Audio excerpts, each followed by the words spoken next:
candy shop. I taste just like candy.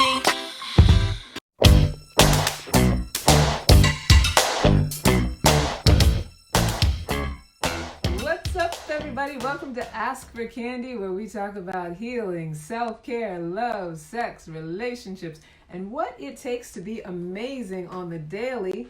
Who I am Candace Harper, lovecoach.com, and I help hardworking women and couples who have survived abuse be vibrant, alive, magnetic, and passionate while creating healthy, intimate relationships. And I'm coming to you from New Jersey. You might be able to hear the very peaceful raindrops outside my window. It's very soothing. We're having very cold, rainy weather, but I'm okay with it because it's, it's that time of year. It's the fall. We can't act like we're surprised that this is what happens. It's the fall. We're, sort of evolving into winter time. It's good stuff. And we're because it's the fall, we're on our theme, healing the mother-daughter relationship. Our theme continues tonight. And tonight I'm going to talk about 10 reasons the boundaries you've set may not be working. I know, it's just such serious stuff, right? All of this stuff that I've been talking about, I've been doing solo shows for the last few shows. All of this stuff is going to be included in my book, I'm Not Mad, But She's Still Crazy, Getting Right with Mom for the Sake of My Love Life. So I'm sharing it with you just like a little bit by a little bit, just so, you can kind of get an idea of what you're going to be reading about or what it's going to be all about. So I want to pull you guys into that. And, tonight and every Monday night, I want to cause radical self-acceptance and help us all keep creating fulfilling and happy love lives. And that's what this is all about. But first, happy Monday, everybody. You are listening to Armed Radio, maybe with your smart device, with the TuneIn app, or you're in the garden on armedradioglobal.com. We're also available on iHeartRadio, so don't forget to follow us and download your favorite shows. And for people who like to stream, we're on Anchor, iTunes, Spotify, and Spreaker. And maybe you're live here on the Facebook, possibly, maybe. I see somebody's trickling in. Maybe my Kenya, somebody's going to trickle in. As you're trickling in on the Facebook, you guys know when you're here on the Facebook, if you want to interact with me, you want to talk to me, this is the time to do it. This is the time where you get to, interact, be in the conversation, ask questions if you want to. It's good stuff. My computer's a little bit delayed, so I'm kind of behind, but I can see your comments, and that's the important thing. And if you are live on the Facebook, I want you to join the groups. I want you to join my Ask for Candy group, and I want you to join Armed Radio Group News, so you know what's going on over there. Also, let's see. Yeah, that's it. Make sure you like my business page. Oh, and if you have any questions or comments that you want to make during the course of the conversation, you can email me at askforcandypodcast@gmail.com. So those are for the shy people who don't want to necessarily put their business out there, or, they don't want to expose themselves. I get that. Although I have a coach who says, expose yourself to expand yourself. And she's right about that. It's all about when we tell the truth, but everybody's not ready to tell their secrets. So I get that. I totally get that. So like I said, I'm Candace Harper, lovecoach.com, and my talent is conversation. My passion is personal growth, and my purpose is to teach and inspire radical self-acceptance in myself and in others so that we can all have our best possible love life. And that is why this is a conversation. I'm not here to hand down any dating or relationship rules or rights and wrongs. So if you're here for that, Steve Harvey wrote a book. There's a whole lot of people out there who've written dating books that will give you all kinds of rules to catch them and keep them, or do whatever you want with them. I don't necessarily subscribe to all of that stuff until you've got the healing out of the way, until you are whole. I don't think it's a good idea to be doing those tactics because they work. And if you haven't healed yourself, they work, and you will attract exactly who you are. So I always say, I'm not here to hand down the rules or the rights and wrongs. I'm not here to shame anybody's love situation. My only intention is to create audacious intimacy, seductive singlehoods, and healthy relationships. Help us all get healed. Help us all grow and, move forward and be our 100% best possible selves so that what we attract is something that works for us. And tonight, you, the audience, my Armed Radio peeps and my Facebook peeps that trickle in. I see my friend Shanton is here. Hi, my love. You guys are my audience. You guys are my special guests tonight. And you are here for the 10 reasons why your boundaries may not be working. Boundaries. Boundaries is like a buzzword right now. Boundary. I set my boundaries. I walked away because I have boundaries. Boundaries because I'm trying to be healthy and take care of myself. And so we're going to be talking about 10 reasons why your boundaries may not be working. And so the reason that I came up with this topic is because there are a couple groups that I am involved with, just by, profession and my own experiences. And I believe in healing communities. So there's a couple groups, like there's groups around being a daughter raised by a narcissistic mother. I joined these groups because of my own journey, and I joined these groups because it also helps, for research and understanding and building, my coaching and things like that. Also for research for my book as well. So what I notice a lot is the word boundaries comes up a lot. It's all about the boundaries when it comes to this topic of abuse, right? And the boundaries you can set or the boundaries you do set. So, and there's a lot of complaints that the boundaries don't work, especially when it comes to the mother-daughter relationship, because there's usually a control thing going on. And so, it's very rare that a mother will heed to the boundaries if the boundaries haven't been set in a way that's effective. So that's what we're going to talk about tonight. Like, how do you, especially in the parent-child relationship. And that said, being able to master this stuff in parent-child relationships means that you can master your romantic relationships. We're going to be talking about the 10 reasons that your boundaries may not be working. So let's dive on in. Let's do it. So number 1, you announce them, but you don't follow through with your own word. So you don't have integrity around it. When we set boundaries and we don't follow through, we're just making threats, right? So, one of the big things that comes up in these groups around abuse is, the going no contact. So, I feel like boundaries and narcissism are two big buzzwords right now in our whole life management system, in our culture, and in our society. I do think that, narcissism is a spectrum. And I think that very few of us can say that we are 100%, void of ever having narcissistic behaviors. I do think that all of us on some level have some narcissism. And then sometimes we're raised by people who are clinical, chronic, unhealable narcissists. That does happen. And so a lot of times no contact comes up, especially with adult children of narcissistic or abusive parents. And, especially if they then have children. So then there's this whole thing of like wanting to keep your kids away from what you had to deal with and all of that. So no contact comes up a lot. And so if you decide to set the boundary of no contact, but your idea is that you're going to set that boundary and then get some sort of reaction out of them, or you think it's going to change their behavior in some way. I notice a lot of people comment feeling like, if I set no contact and she doesn't say anything back, then she doesn't care about me. Or if she does say something back, then that's a problem too. Because that's the thing that happens. This is a very real thing that happens. Not to invalidate anybody's feelings around dealing with an abusive parent, but we turn into them. And so we're doing the same thing they've done to us, which is you can't ever do anything right. So no matter how they respond or don't respond, there's an attachment to having them do something. So that's setting a boundary that then you don't follow through with your word, because you're not really wanting to set a boundary. You're wanting to get them to do something. You're attached to having them be something or move in some way that you'd like for them to move. So that's why it doesn't work. It doesn't work. Your attachments to getting someone else to do something, and this expectation that because you take control, then that person will then comply. It's not invalid that would be what you'd want to do, because that's what we're taught in an abusive parent-child situation, but it doesn't work. It didn't work on you, and it's not going to work to do it back to your parents. You can't control them in that way.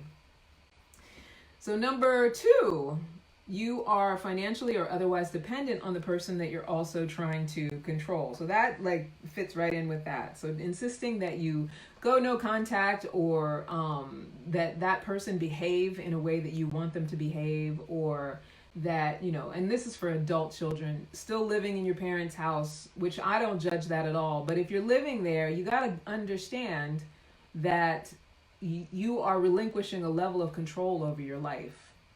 And if you were raised by an abusive parent, you have to be very aware that you are relinquishing control to that abusive parent. And so by trying to attempt to set any sort of boundaries around what they do as an adult child who's financially dependent on them, you kind of have put yourself into a very difficult situation, a very challenging situation. Because if you think about it, if you were taking care of, let's say, your own child, or if you were taking care of someone, and then they told you that they were going to dictate how things are going to go, you may not respond in the same way your abusive parent responds, but it wouldn't really work for you. It wouldn't work for you to be the payer of the bills and then also being told how it's going to go down. And this is not to defend any kind of abusive behavior. I'm not on the side of daughters or mothers. I'm on everybody's side as far as, getting this healing right. But we want to just be really cognizant of where we're not taking responsibility. And it's the same for, older elderly mothers who often become dependents on their children. So you're not in charge anymore. If you're that mother who now depends on your child, especially if you depend on them financially, if you live with your adult child and there's a dependence there, you're not in charge anymore. That's it. You don't get to control things anymore. So, the boundaries that you try to set on that person, vice versa, they don't work. They don't work if you're not independent. So that's number 2 reason why your boundaries may not be working. Number 3, when we set boundaries from a place of fear and anger. So rather than focusing on our own well-being, because sometimes the boundaries do have to be set, and I'm going to talk later about how you can effectively set a boundary. But if you're not focused on your own well-being, if the idea of setting the boundary is not about getting focused on how do I take care of my feeling good, as opposed to how do I combat them making me not feel good, or how do I change them and make them behave in a way that's going to work for me, it's like you're just, you're setting are revenge tactics. You're engaging in a battle for control when you do that. So the idea is that you want to be focused on your own well-being, not focused on making sure that this person helps you with your well-being, because obviously they've proven that that's not what they're capable of. That doesn't mean that that's not what they're capable of forever, but if someone has proven to you over and over again that their interest is their own wants and needs, and they usually don't really have a good understanding of their own well-being, which is why they need you so much to fill them up and to give them narcissistic supply.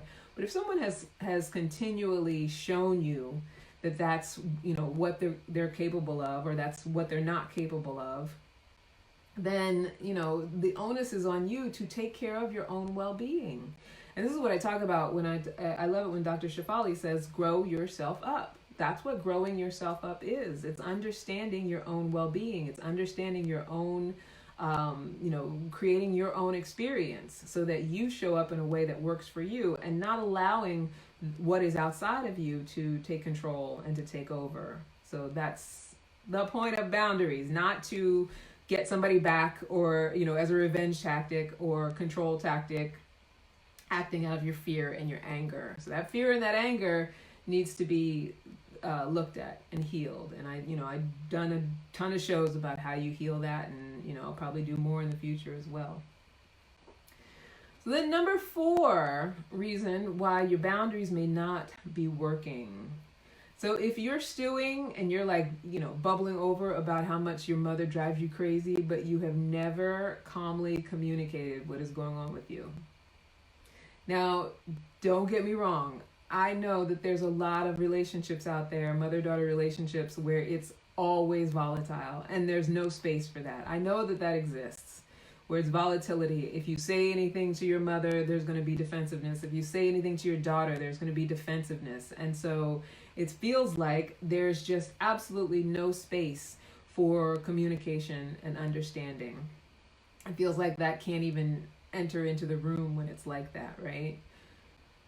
So here's the thing about that. If you've only ever communicated through fighting, then she's looking at you, whether it's your daughter or your mother, through her perspective. And if when you tell her your feelings, or you tell her that something hurts you, or something that she does doesn't work for you, and it's always in a space of fighting with each other, there's a perspective of you, either that, you're crazy. That was my perspective always, until I, did my work, did my healing, did my understanding. It was just that my mother was crazy. So out of that perspective, there wasn't room for anything else to get in. She's just crazy. She's just crazy. And we do that to each other, especially with family. We've known each other for a long time. We feel like everything that we know is the truth. We practice it as the truth.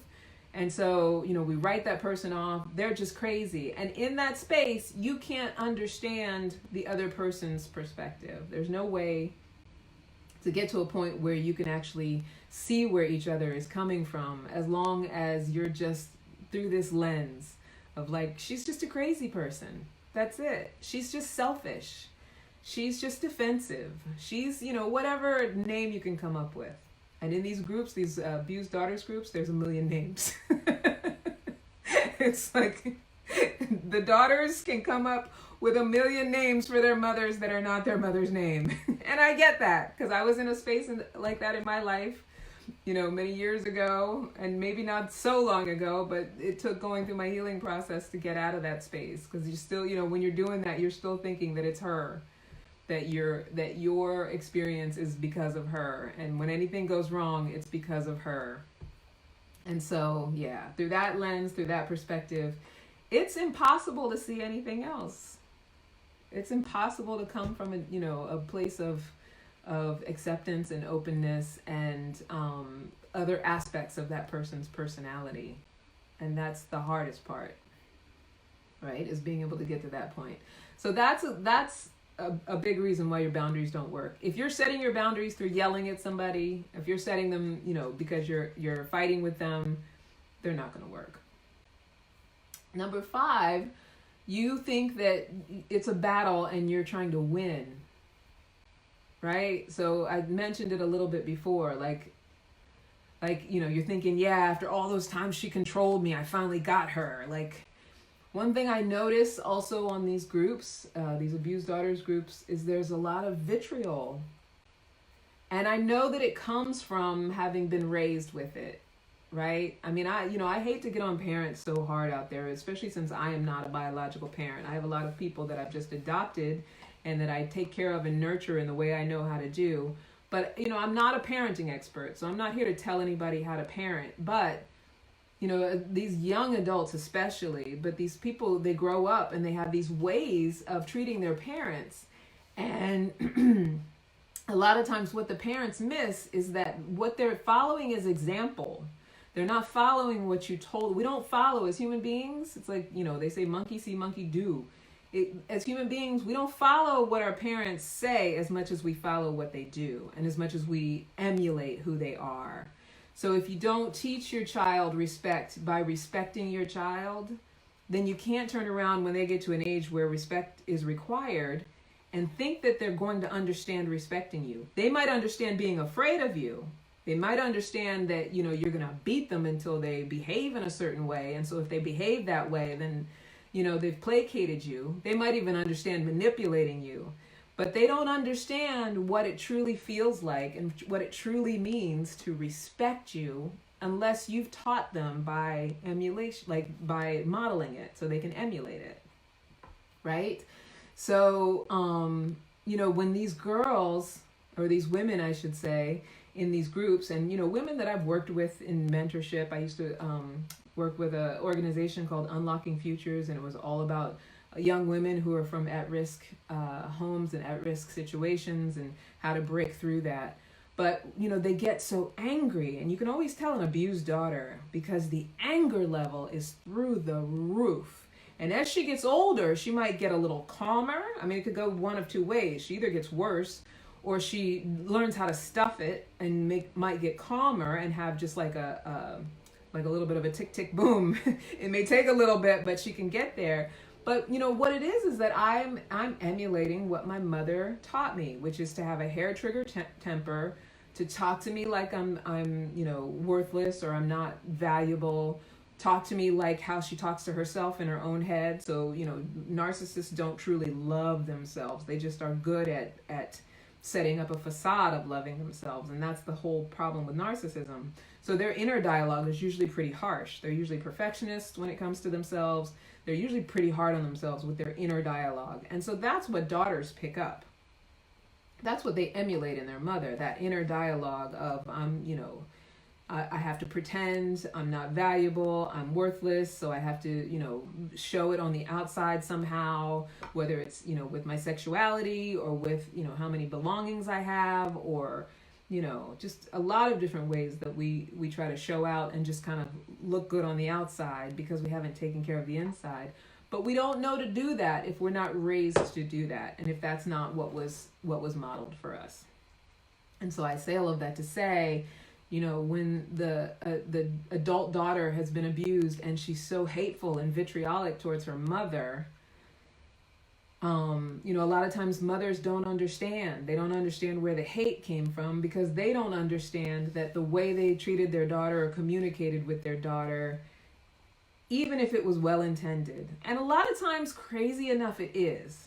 Like all that yelling and screaming and name-calling and, embarrassing and all of that stuff that can happen when you have a narcissistic mother, it's a lot of times it's well-intended. Like she actually wants the best for you. She doesn't want to see you make the mistakes that she made. She doesn't want you to experience what she experienced or be used like she was, possibly used, or, whatever the story may be. But mothers don't understand a lot of times that what they're getting back from their daughters is what they've modeled and what they've shown them.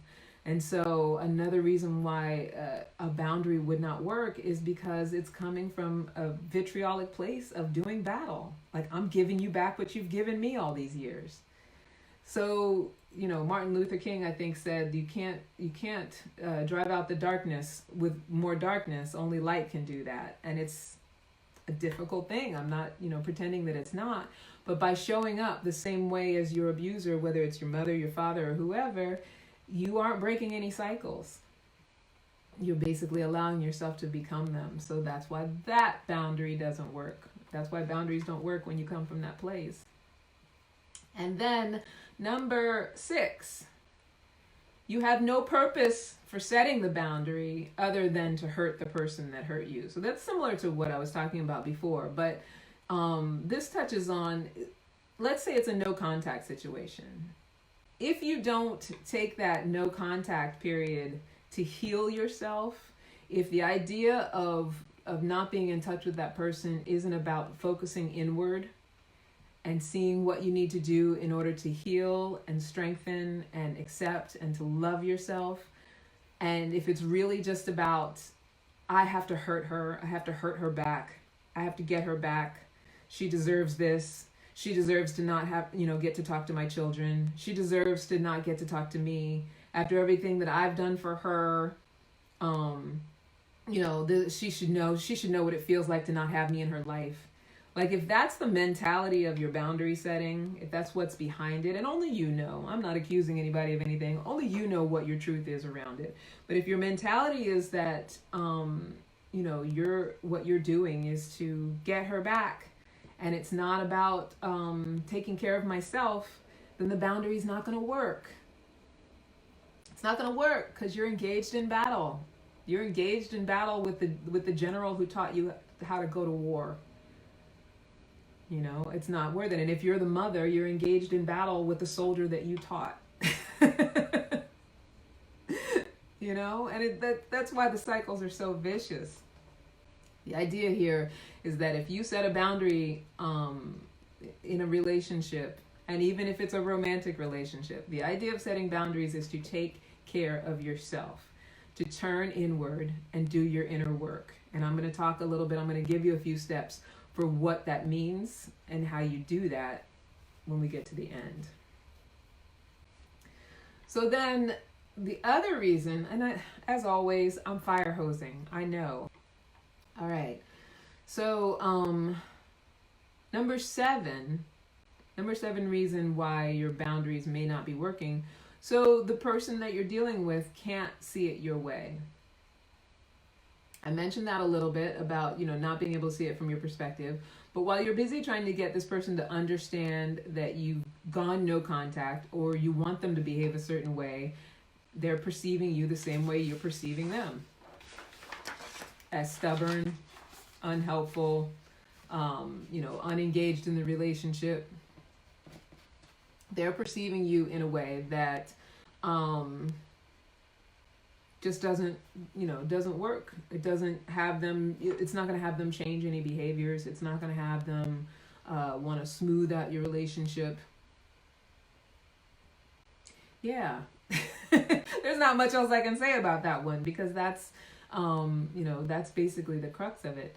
Number 8, you're falling into your own pathology by trying to fight your way through the relationship. So I mentioned this one before, but, to further touch on it, it's like when we're in a space of refusing to break the cycle, when we refuse to break the cycle, what we're doing is inviting more of the same of what we've experienced. So even if, let's say, an abusive parent passes away and we continue to refuse to break the cycle, our abusive parent has passed away. We have no forgiveness around it. We have no, no sort of release or relief around it. We feel as though, they were wrong. That's it.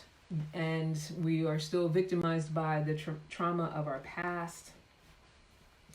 And, I'm not saying this with judgment. And the reason that I'm kind of slowing down with a little bit is because I don't want it to be perceived that I am in any way judging when you're in that space. It's like, just the willingness to begin the steps, the slow evolution of getting out of that space, that pathology that you may be in, getting out of that unhealed, and it is, it can feel very uphill. It can definitely feel very much like an uphill battle. But even if you've lost a parent that was abusive towards you, or, a relationship has ended that was abusive towards you, and that person is no longer in your life, you don't want to be in a battle with your own pathology. You don't want to be in a battle with your past and your victimhood and your trauma and everything that you've been through.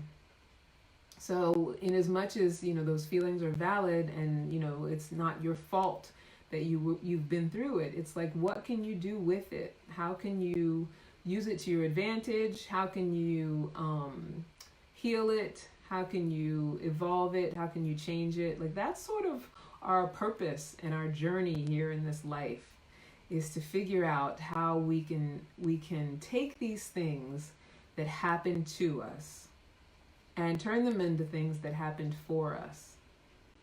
How we can have them move through us and not let them dictate, define, and identify us, if that makes sense. And that's the whole journey. I mean, that's the whole purpose of us being here. For some people, it's like, can I take these things that have happened to me, and I'm veering off of it a little bit, but can I take these things that happened to me and can I turn them into something that has me helping other people? Or can I take these things that happened to me and can I, at the very, very least, at the very, very minimum, heal myself from them and understand that my experience here on earth is completely dictated by my thoughts of what happens to me. So we can't control what other people do to us. We can't control how other people show up in our lives, especially as children. We're innocent. But what we can do is take control of our thoughts and our perspectives on all of it and our beliefs about all of it. And we can choose to not have it be our identity. We can choose to not have it be the thing that defines us and defines what our life is going to be like. Right? But without the willingness to let go of that pathology, without the willingness to recognize that our abusers are human beings, and at one point they were innocent babies, and somebody did something or said something or, gave them an experience that caused them to be who they became, maybe as parents or, whoever, and they didn't heal it. And that's why they're experiencing what they're experiencing. Like when we can allow ourselves to get into that space and allow ourselves to get into that understanding, that's where our freedom lies. That's the journey of our lives, right? Is being able to heal those experiences and have them work in a way. And this is not me, proselytizing, if that's a word. But I know that it's exactly what worked for me. And I know that it's something that works, for my clients. And I know that it's something that has worked for, a lot of people that I read and research and listen to. So, whatever modality you choose to use, it's really about having some sort of willingness to choose something, some sort of willingness to even begin the process and start taking the steps to alter your pathology. And here's the thing too, when you come from certain situations, especially situations where we've been controlled a lot, we don't get to experience ourselves as powerful. So our lives are at the matter of our word. They're what we say they are. And if we align with what we say they are, that's what we get in life. If we align with who we say we are, that's what we get in life. And if we decide who we are and not let the past or our parents or someone else decide who we are, we get to choose what our experience is going to be like. And the world is going to continue being the world. What's going to show up is what's going to show up. But when you make a decision to be someone different or be something that's different than what you were told you can be, you get to experience things in a way that works for you, as opposed to experiencing things consistently in a way that doesn't work. Yeah, I don't know how I got on that whole tangent, but so number nine of the 10 reasons why your boundaries may not be working is that you haven't experienced genuine inner peace, and you haven't yet developed the skills that protect your peace. And so controlling other people does not protect your peace. Making other people behave in a certain way doesn't work, for one thing, and it won't protect your peace. It won't have you be peaceful, because let's say you can control other people. Let's say you can control your child or control your mother to a certain point because, you have intimidation on your side, or they're physically not that strong, or, whatever. You can get people to do things, but you have to be able to sustain that. And so there's a lot of overwhelm in having to sustain someone else's behavior. So I had a friend earlier today on a post comment about, I'll do things, and if that person is miserable no matter what I do, then I'm out.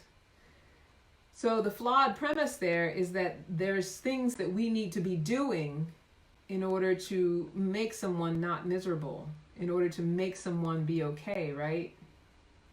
There's nothing peaceful about that. If you are, and it's called codependency, if you are someone who has been raised by a narcissist, or you've been raised with abuse, you might be pretty codependent. You might be someone who feels like you have to be good enough, and you have to do things well enough, and that you have to live up to a certain standard, or if you can do enough, then maybe you might win their approval. You might be of that mindset. And if you are, and if that's the mindset you're of when you're in your parent relationships, it's probably what shows up in your romantic relationships too. So when I'm in a place where I think that I can do enough to please another person, and that it is my job to work to please that other person, and that other person is unpleasable, I'm in a state of stress and overwhelm. There's no peace in that. I can't have peace with that person. Now, the problem is not that they're unpleasable. The problem is that I think that there are things that I'm supposed to be doing to make them happy. And when I'm attached to making somebody else happy, I might as well just be trying to make them unhappy. I know that sounds crazy, but you know, it's those things that we try to force and control. They just do not work. You cannot make another person happy. You cannot do enough to make another person happy. If they're not showing up with their happiness, and if they are, here's the magical thing about when someone does show up with their happiness and they've already filled themselves up. There's very little that you can do that they won't be happy about. When someone is filled up and, filled up from a loving, caring place and loves and accepts themselves, there's very little that you'll be able to do that would make them unhappy, because they are aware of their own fulfillment. There's very little you can do, if anything, that can make them unhappy, at least for any long, or sustainable period of time, because they are aware of their own fulfillment. Yeah, so the idea here is to be aware of your own fulfillment, like your own peace, and know how to protect your peace. And by protect your peace, it doesn't go back to how I make other people behave. It's how I align with how I behave and what I choose to do. And that brings me to number 10. Number 10 reason why your boundary might not be working: you still think that you will be able to control your mother or your daughter rather than turning the focus on controlling yourself. And that's true across all relationships.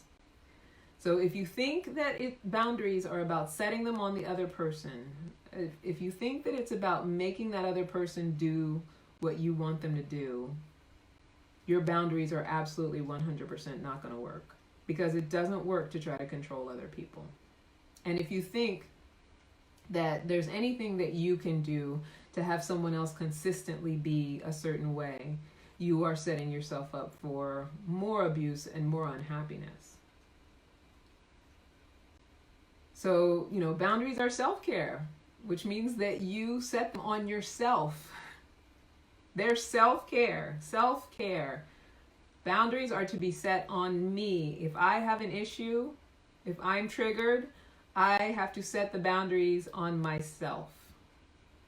Which means that if someone is behaving in a way that feels hurtful and doesn't work for me, then I have to know how to treat myself, fill myself up, whether it means leaving the room or not being in a space with them. I'm not saying that no contact is not right. I'm just saying that no contact with the intention of changing that other person is not going to work.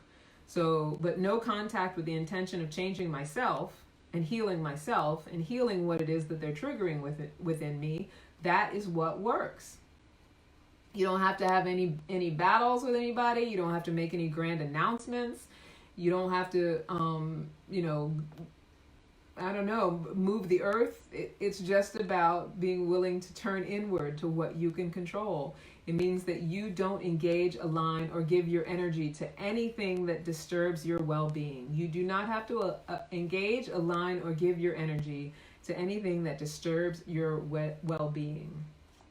So, set boundaries for yourself is what to do here. You set boundaries for yourself. You get clear about how you want to experience the world. And you teach yourself how to focus on all of the things that align with that. Or you find a community that will teach you that. A community of like-minded people who are doing what you're doing and, doing the work and doing the healing.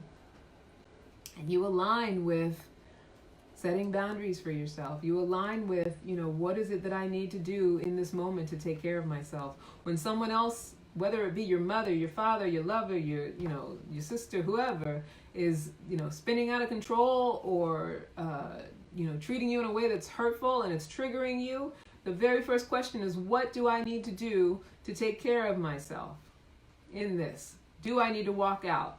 Do I need to, usually it's walk out, but do I need to just be silent in this moment? Do I need to stop engaging? Do I need to stop the battle? Do I need to stop fighting? Do I need to eat something? Do I need to go to sleep? What can I do to restore my peace? That's the boundary. When things aren't working and it feels bad and I'm feeling triggered, I have to set a boundary on myself to not be there for that, to not engage with that. I have to make the choice to not engage with it. What they choose to do, that's up to them. Right? Self-care. Self-care. So set standards for how you wish to be treated. Set standards and then follow them. Don't expect anybody else to follow your standards. They will if you follow them. They will. People will definitely align with how you treat yourself. People in your life will align with how you treat yourself. And if they can't, they usually will opt themselves out. We always think, we got to put this person out of our life or bring this person in, or, we think a lot of times boundaries are cutting people off, things like that. You don't have to do any of that stuff if you're aligned with taking good care of yourself. If you're aligned with only engaging with things that support your well-being. If you're aligned with being who it is that you say that you want to be in any given situation, you don't have to move people around. You don't have to push people in and out of your life, because those who are also self-loving will align with you and attract to you.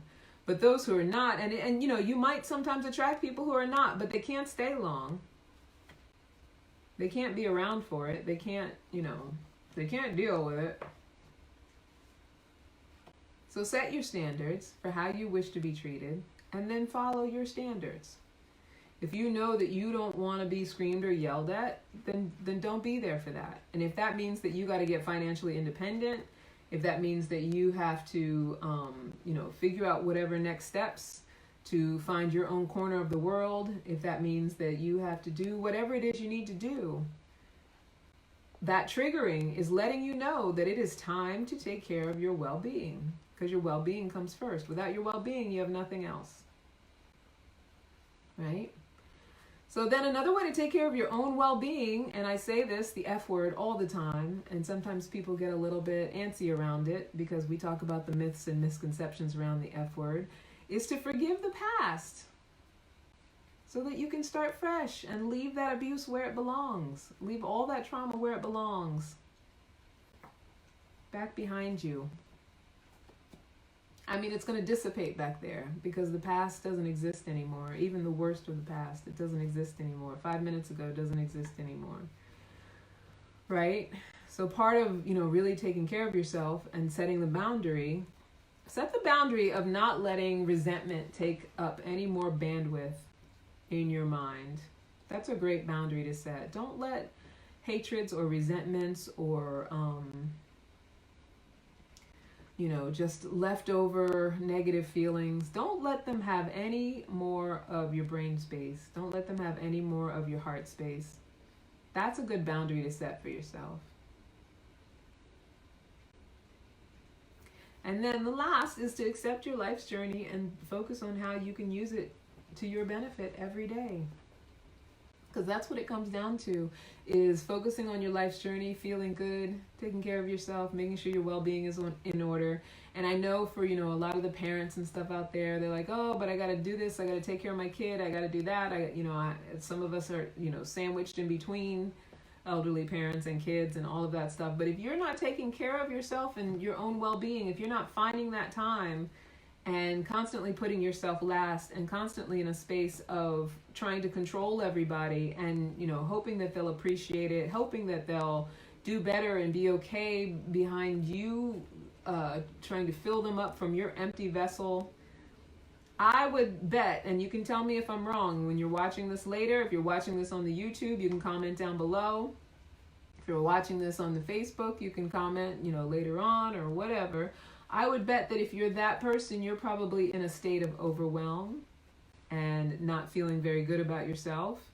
And from that space, you are not taking care of your life and the people in your life in a way that is workable. Because if you're not taking care of yourself, you may be doing the external things. You may be making lunches and, doing all of that stuff. But if you're not taking good care of yourself, you're not taking good care of anybody else either.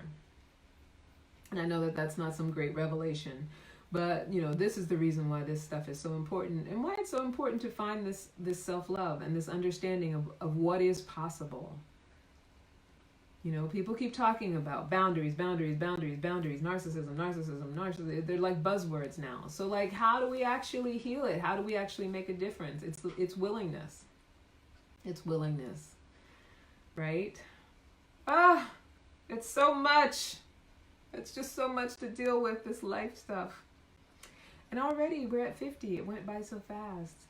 It went by very fast. Hopefully the connection was all right. I don't know what's going on. Hopefully, I don't know if Jimmy got a good feed.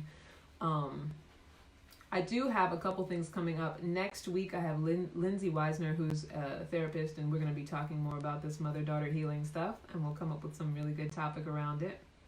Hopefully I haven't fire hosed you too much, just stuff to think about. I am going to be, putting this up on the YouTube as I always do, or as I have been doing in the past couple of months, because I had gotten very lazy, and, a lot of my past videos are not up on the YouTube, but now they're going to be up on the YouTube, and I am blogging. I am blogging my life and my personal life and my own journey and how I apply all of this stuff to my own life. Because I'm not sitting here like on some soapbox telling you how you should live. I'm offering workability if you choose to accept it and if you choose to try it out. But I also am trying it all out in my own life and, working on the mastery of it and working on what it means to implement certain things in my life and to learn and to grow and all of that stuff. So that's the point of all of it, right? Is that we're all practicing. And so, yeah, I'm vlogging. You get to see me like living normal life. The other day, me and my friend Vanessa did a makeup review, just, whatever. We're doing silly things. Come with me on my workout. You can see a lot of the deer that live around my little cottage where I'm staying right now. Yeah, it's definitely a little bit of an adventure. And I'll talk to you about like all the different events and things that I go to, things that I do. I went to see Michelle Obama last week or so. And so that's in one of the first vlogs, or the first vlog. And so come to Ask for Candy podcast on YouTube and subscribe to that channel.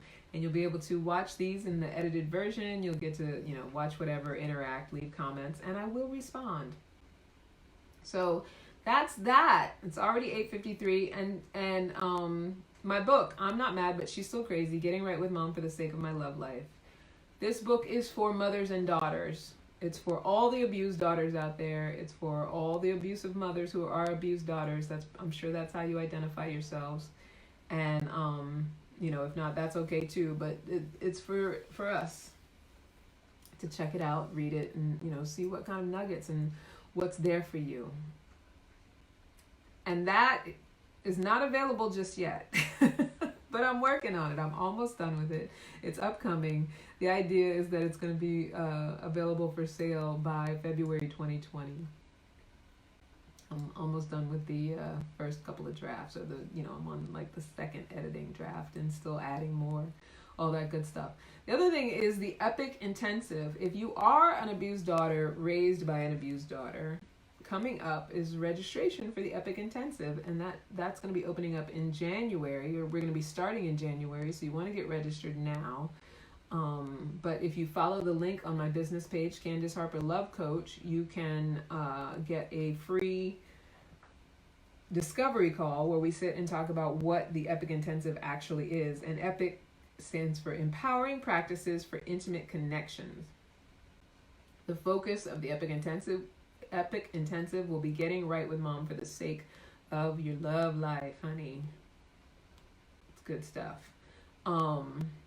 We are turning stressed out or abused daughters into epic women. So if you think your lifelong relationship with your mother may be negatively impacting your love life, this is the intensive group coaching for you. And if you want to heal master the skills to create healthy relationships, start all over again from a clean slate, and possibly attract the ultimate love of your life. That's what that healing stuff does, honey. It starts to attract all kinds of fantastic people, and you get to decide whether you want to choose them or not, which is a fantastic thing. It's so much better than chasing them and hoping that they'll want to stay with you. So yeah, you get to start all over from a clean slate. Use the link on my business page. Instagram. I'm on the Instagram. You can follow me at Candy Love Coach, or at Ask for Candy Podcast, or at Curvy Brown Yogi. Curvy Brown Yogi is my apparel brand, flexible clothing for melanated yogis.